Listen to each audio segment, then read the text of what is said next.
you know. Do you really think I've fallen seriously in love with you? Huh? I realized that David didn't truly love me. This harsh reality made me feel dizzy. David then hurled insults at me, as if to rub salt in the wound. I only wanted a wife who would take care of the housework because I'm busy with work every day. And yet, you go and get sick, ending up in the hospital. I can't deal with a sick old woman, I want a divorce. But just as everything seemed to turn dark before my eyes, I remembered something I had seen earlier. With that, I had nothing to fear. With this thought, I regained my composure and responded to David. Fine. I have a strong ally. So, I don't mind letting go of someone like David. However, I did think about giving David, who exploited me and even went back to his ex-girlfriend while I was hospitalized, a taste of his own medicine. My name is Michelle, a 45-year-old housewife, newly married. Having not married until my mid-40s. My life had been a simple routine of going between home and work. My only pleasures were going out for drinks and shopping. And, while hoping for happiness, buying lottery tickets as an annual ritual. Then, I came across a marriage app for people in their 40s. I had attended matchmaking parties before, but never had any luck. So, I started using the app casually, never imagining I would meet my current husband through it. He was 3 years older than me, named David Owen. He was a department head in a company with over 1,000 employees, earning a handsome annual salary of $100,000. He looked serious and hardworking. Curious about why such a good man was still unmarried, I casually asked him during our first meeting. He answered with a shy smile. Well, I've been too busy with work to find any opportunity for a relationship. It made sense, given the responsibilities of managing many employees. Yet, he started using the marriage app because he felt lonely at his age. The way he shyly responded seemed very charming to me. Perhaps from that moment, I began to feel attracted to David. He too seemed to like me, saying, "Honestly, I never thought I'd really find someone through an app. But I'm glad to have met someone like you, Michelle." No, I'm the one who should say that. I had almost given up on finding someone at my age. I can't believe I met someone as wonderful as you through this app. We both thought our meeting was miraculous and shared a smile. It didn't take long for us to consider marriage. And so, we got married 6 months after meeting. On the eve of registering our marriage, I bought a lottery ticket, thinking it might be my last time as a single person. Right after the wedding, David made a request. I'm busy with work, so sharing household chores is a bit. I want you, Michelle, to quit your job and stay at home. Huh? Well, my mother was a housewife, so I don't mind focusing on household chores. I agreed to his request and quit my job, starting our married life. David seemed happy eating my cooking, saying it was delicious. It was a joy I hadn't felt during my lonely meals before. However, I had no idea this happiness would be short-lived.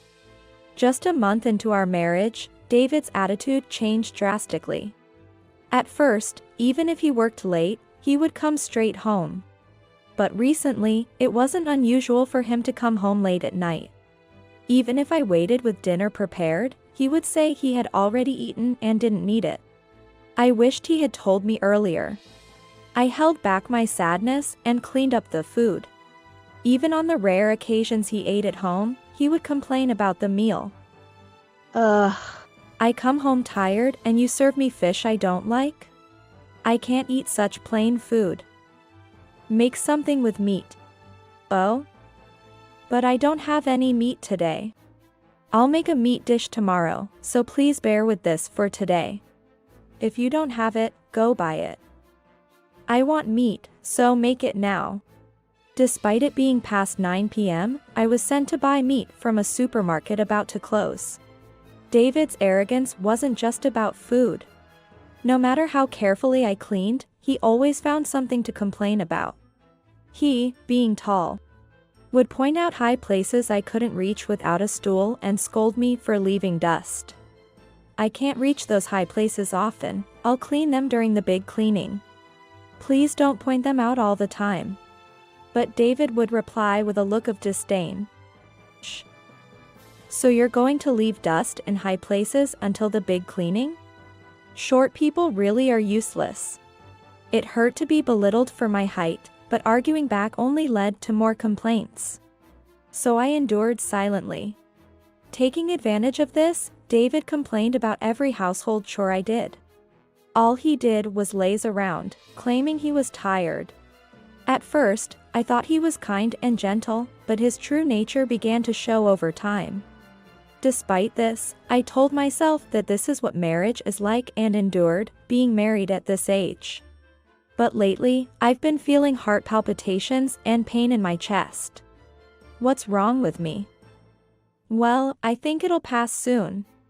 I was concerned about the discomfort in my chest, but ignored it for a while. Perhaps that was a mistake. My condition gradually worsened, and I started to experience shortness of breath and dizziness. Unable to bear it any longer, I decided to get a medical checkup at the hospital. It turned out that my symptoms were due to a heart condition caused by stress. The mental stress that kept hitting me every day had inflicted significant damage on my body. I had to be hospitalized for a while. I went home to prepare for my hospital stay and told David Owen about it. But instead of showing concern, he frowned and said, "What? A long-term hospitalization? Seriously? What about the housework? Who's going to do all that? I'm sorry to inconvenience you. During my hospital stay, please manage with takeout or prepared meals. There's a dryer for the laundry, and I don't think it will get too dirty if it's just you." Hey. Are you saying I have to do all the housework? That's impossible. I'm too busy for that. I'm sorry. It's just until I get discharged. I apologized in desperation, but David remained in a bad mood. Great, you can't do anything but housework. And now you're talking about hospitalization. You're really useless. Remember this when you get discharged. I started preparing for the hospitalization alone, showered with his abusive words. It felt like I was running away from the current situation. And I even felt guilty, though I knew it wasn't my fault. The next morning, David was still in a bad mood and didn't even see me off to the hospital. He just went straight to work. I had no choice but to go to the hospital alone, carrying my luggage. David never visited me during my hospital stay. I had a feeling he wouldn't, so I brought all my change of clothes with me. However, the hospital room felt very lonely without any visitors. To pass the time, I surfed the internet on my smartphone every day. Then, I received a strange message in my messaging app. It was from David, but the content left me dumbfounded. "Katie, I love you. I'll be done with work soon, wait for me." I was about to read it, but right before I could, it showed, "The message has been deleted." Who is this Katie? The message was softly worded, something David had never sent to me. Maybe he was having an affair. As this anxious thought crossed my mind, my chest started to hurt like it was being squeezed. I hurriedly pressed the nurse call button. Fortunately, it was just a minor attack, and the pain subsided after about 5 minutes. As per the nurse's instructions. The nurse advised me, "Stress is not good for you, try to think of something enjoyable." But I had no idea what to think about. Then, I remembered the lottery ticket I bought before registering my marriage. I think the results were announced yesterday. I checked the winning numbers on the official website from my smartphone. Half as a distraction. To my utter shock, I saw, "Congratulations on your win," displayed on my page. No way. Can it be? I was excitedly counting the digits of the winning amount. That's when the door to the hospital room opened, and David walked in. Behind him was a woman in her early 30s, unfamiliar and somewhat flashy looking. "Hey. How's it going?" David spoke to me in a carefree voice. "How can I be fine? I'm hospitalized. And you didn't even show your face here until now." "Of course. Who do you think had to deal with all the trouble? Work and housework, it's been tough for me." David was still only concerned about his own hardships, showing no care for my condition. I replied with a puzzled expression. "Oh, is that so? Sorry for the inconvenience." David, unfazed by my displeased tone, smirked and replied, "Michelle, you really are charmless. Well, it's fine. From now on, you won't have to worry about inconveniences. Take your time in the hospital." "What do you mean by that?" David's cryptic words made me feel uneasy again. Then, he put his arm around the shoulder of the woman behind him and said smugly, "Now, she's taking care of my needs." "Right, Katie?" Katie was the name in the message earlier. The woman, snuggled up to David Owen, smiled coyly. Who is that woman?" "Ha! You're surprised, right? You were useless. So I reached out to my ex-girlfriend, Katie. She still loves me, so she came running right over." David was smug as he said this. I tried to stay calm and asked back, "Oh, an old acquaintance came to help out? I'm sorry for the inconvenience. I need to stay in the hospital for a while longer." As I spoke, the two of them burst into laughter. "This wife, she's a bit odd, isn't she? She doesn't get it at all." "Well, can't be helped, right? She never had a boyfriend till her mid-40s. David and Katie looked at me with utter contempt. I knew very well they were having an affair.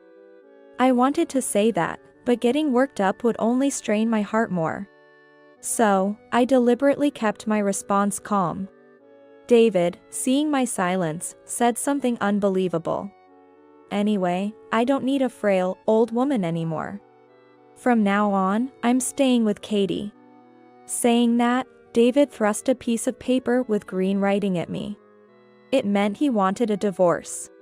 Even though I was trying to stay composed, I couldn't hide my turmoil. "Why? An ex-girlfriend means you broke up once, right? You were with me, and now you want to go back to her." When I asked, David replied with a look of disdain. "You know. Do you really think I've fallen seriously in love with you? Huh?" I realized that David had never loved me. Feeling this harsh truth, my vision started to spin. David then berated me further. "See? I just wanted a wife to do the housework because I'm busy every day. And then you go and get sick, landing in the hospital. I can't deal with a sick old woman, I want a divorce." My world darkened even more, but then I remembered something I had seen earlier. As long as I had that, I feared nothing. Thinking this, I regained my composure and retorted to David. "Fine." David's eyes widened at my unexpected reaction. "Huh? Are you serious? Without me, you have nowhere to go. Don't act tough." "I'm not acting tough. But make sure you properly file this divorce paper, okay?" I signed the divorce paper handed to me and returned it to David. "Oh. Okay. I'll take care of it. I'll file it tomorrow." David said this, still looking puzzled. Katie stared at me with a contemptuous gaze and a sly smile. "You must have accepted your fate against my youth and beauty." "Yeah. Right? I'm so proud. To think I could make Katie, the #1 at the nightclub, mine. Even when we were dating, I thought she'd dump an older guy like me. No matter how popular I was at the nightclub. I've always been all about David. Once the divorce is filed, let's submit our marriage registration immediately. Nightclub? Number 1. David quickly covered his mouth at my reaction. All this time, I thought he was working hard, but he was going to that kind of club. Come to think of it, there were days after our marriage when he came home drunk, claiming overtime. His excuses for having already eaten now seemed suspicious. Katie, noticing my doubtful expression, spoke up. Doesn't matter, right? Anyway, David and I will be together. You're no longer needed. After saying that, Katie grabbed David's arm and left. While I suffered through my hospitalization, David decided to cheat and remarry. I couldn't forgive David for this. Even though I'd feel relieved after breaking up, I decided to give him a taste of his own medicine before that. I started planning my revenge on David. Later, while resting in the hospital room, I recovered smoothly and finally got permission to be discharged. Since David remarried and moved to Katie's apartment, I would live alone in our former house after discharge. Upon returning home, I immediately went to the bank to cash in my winning lottery ticket. It would take about a week to receive such a large amount. In the meantime, I searched online for a good lawyer. I wanted to investigate David's past relationships. Was their relationship really over before we got married? If they had continued their affair, I could claim compensation. After successfully cashing my lottery winnings, I found a lawyer and requested an investigation. The investigation confirmed that David had indeed continued his relationship with Katie. Katie, a former nightclub worker, was indeed very popular, just as David had mentioned. They had started dating back then and never really ended their relationship. Essentially, David married me while maintaining his relationship with her, treating me like a housekeeper. Thinking about this made my blood boil. But I had to stay calm to not worsen my health. If I were well, I'd confront David immediately and demand compensation. I decided to leave everything to my lawyer and wait for the right time. Soon after, David called me. Hey. Why did a lawyer suddenly show up demanding compensation for cheating? What's this about? Just as the lawyer said. Pay up quickly, or I'm fine taking this to court. Shut up. First of all, where did you get the money to hire a lawyer? Court cases cost money too. And the hospital bills must have been no joke. David, unaware of my financial situation, tried to use it against me. But his careless words backfired. Right. Despite being married, you didn't contribute to my hospital expenses. I spoke to the lawyer, and apparently, I can claim those costs from you too.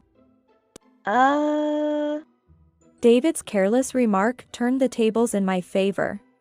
David didn't say anything back, possibly thinking I messed up.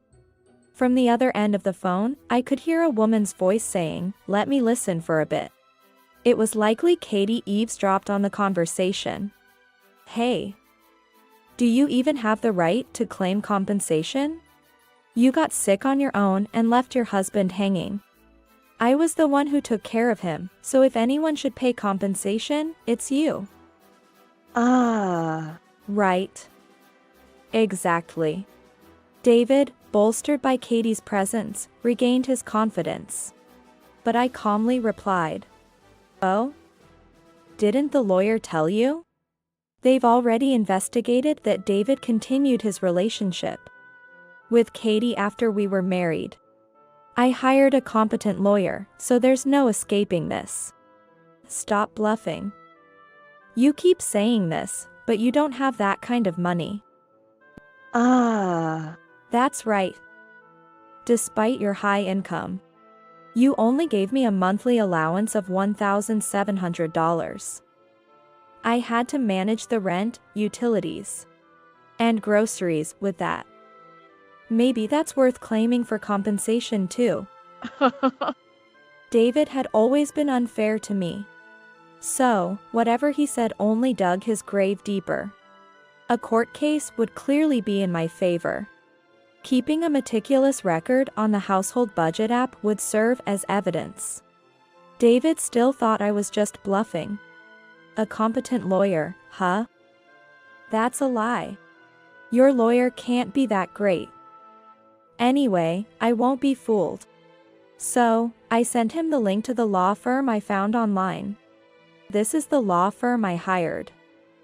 You got their business card, right? The lawyer's photo was on the website. David must have been shocked to see it. This is a famous law firm, isn't it? Where did you get the money to hire them?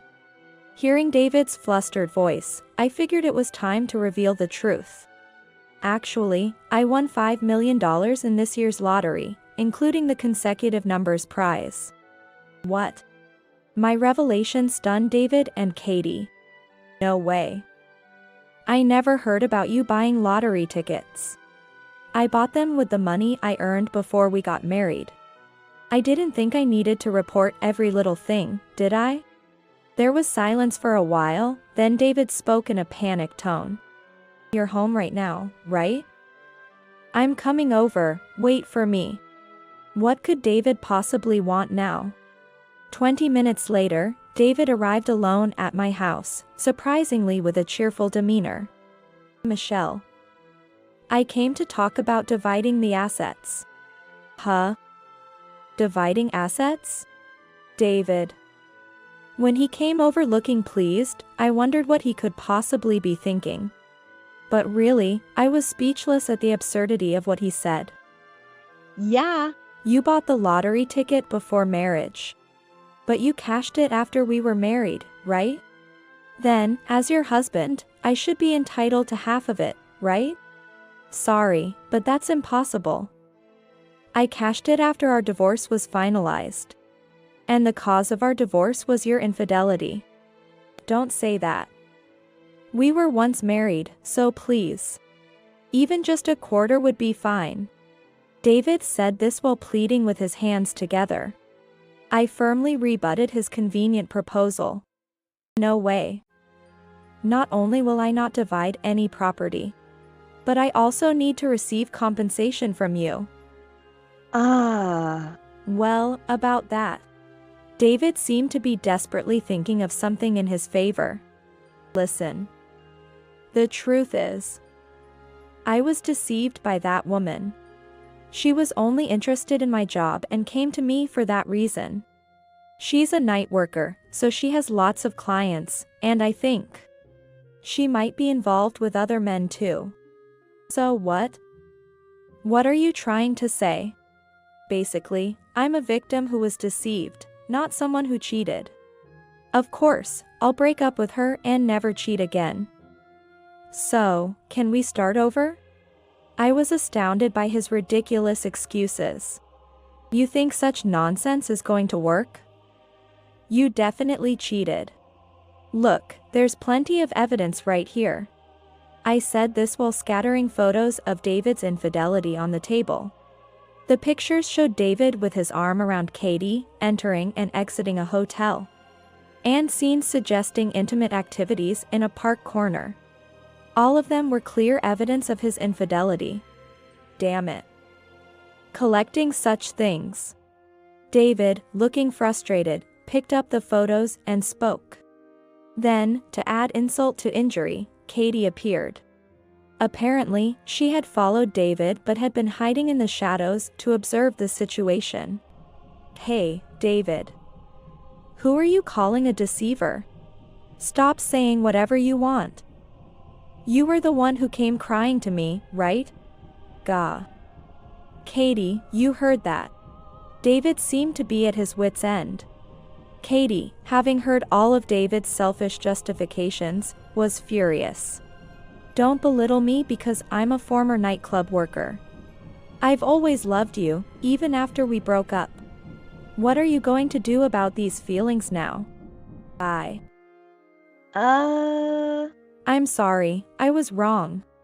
Surrounded by two women, David was completely subdued. I was so happy when David came to rely on me. You trampled on these feelings, so I'll be claiming compensation from you too. Hey.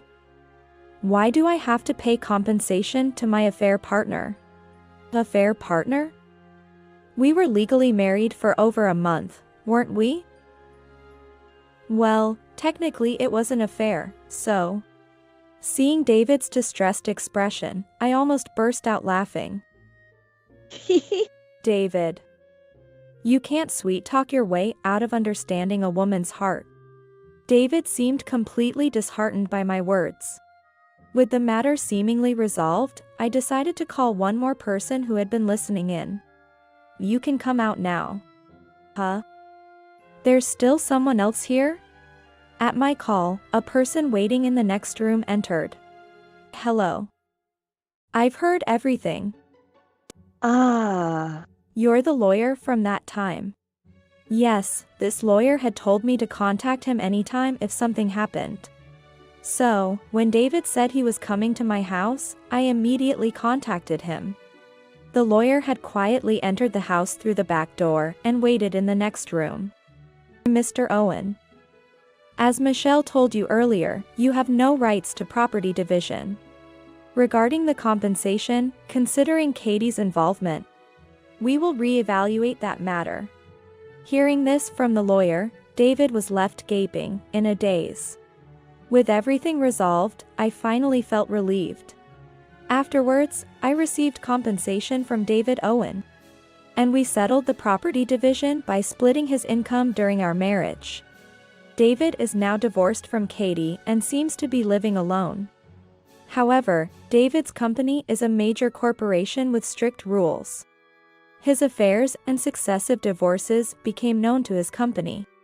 And it appears that he was fired. Originally, he was known for his flamboyant relationships with women, which had caught the attention of his superiors. That's why news of his recent divorce scandal leaked out quickly. I haven't seen David since then, but someone told me this information. It was none other than Katie, his affair partner. Katie seemed remorseful about her actions towards me and came to my house to apologize. I'm sorry. I will pay the compensation for the affair gradually from my earnings, so please wait. Katie said that and apologized to me. However, I declined the compensation from Katie. It seems that since leaving her job, she has not had steady employment. Initially, she managed with her savings.